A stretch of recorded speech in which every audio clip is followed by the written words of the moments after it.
இன்றைய பங்குச்சந்தை நிலவரம் குறித்து தொலைபேசி வாயிலாக நம்மிடையே பல்வேறு தகவல்களை பகிர்ந்து கொள்கிறார் பங்குச்சந்தை நிபுணர் சேதுராமன். சேதுராமன், வாரத்தின் 4வது நாளான இன்று சந்தைகளின் போக்கு எப்படி இருக்கும்? இன்றைய தினம் மார்க்கெட்டின் போக்கை பார்க்கும் பொழுது, நேற்று தினம் வெளிவந்த கோல் வெர்டிக்ட் அதனுடைய ஷாக் 2வது நாளாக நமது சந்தைகள் விழுந்திருக்குன்னு சொல்லலாம். இந்த சுப்ரீம் கோர்ட் வெர்டிக்ட்னால கோல்னுடைய பிரைசஸ் சீப்பா இருக்காது என்பது ஒரு புறம். இரண்டாவது புறம் பவர் செக்டருடைய காஸ்ட் அதிகரிக்கக்கூடும்.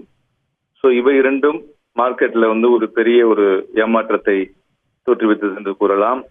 மேலும் அதுபோல கடந்த 2-3 நாட்களாக ஃபாரின் இன்ஸ்டிடியூஷனல் இன்வெஸ்டர்ஸ் நமது சந்தைகளில் விற்று கொண்டிருக்கிறார்கள்.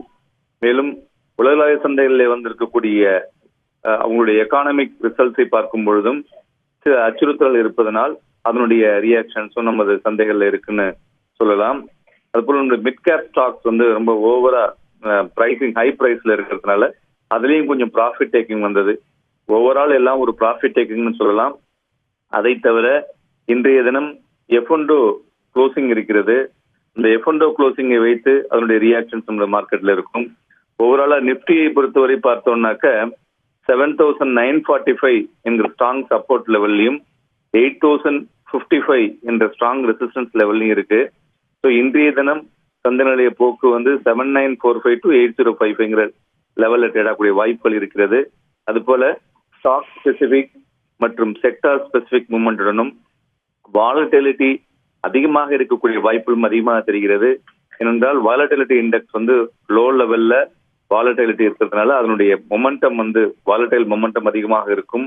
அதுபோல் கமாடிட்டியை பொறுத்தவரை ஸ்டீல் பிரைசஸ் பார்த்தோம்னாக்க இன்னொரு 20% வரலையும் இந்த மாதம் விழுந்திருக்கு இம்போர்ட்டட் ஸ்டீல். அதுக்கு முக்கிய காரணம் லோக்கல் ப்ரொடக்ஷன் பார்த்தோம்னாக்க அதிகமாக இருக்கு. டிமாண்ட் இல்லை, சப்ளை அதிகமாக இருக்கு. அதனால ஸ்டீல் செக்டாரும் விழுந்திருக்கிறது. ஓவரால் ஆல் கமாடிட்டிஸ் ஒரு வீக்னஸ் தழுவி கொண்டு இருக்கிறதுனால மார்க்கெட் ஒரு செல்லிங் மோட் அப்படிங்கிறத சொல்லலாம். அதனால அந்த கரெக்ஷன் மோட் எந்த லெவலுக்கு போறதுங்கிறத பொறுத்திருந்து பார்க்க வேண்டும். ரீட்டைல் இன்வெஸ்டர் அப்பைக்கப்ப ப்ராஃபிட் இருந்ததுன்னா புக் பண்ணுவது நல்லது.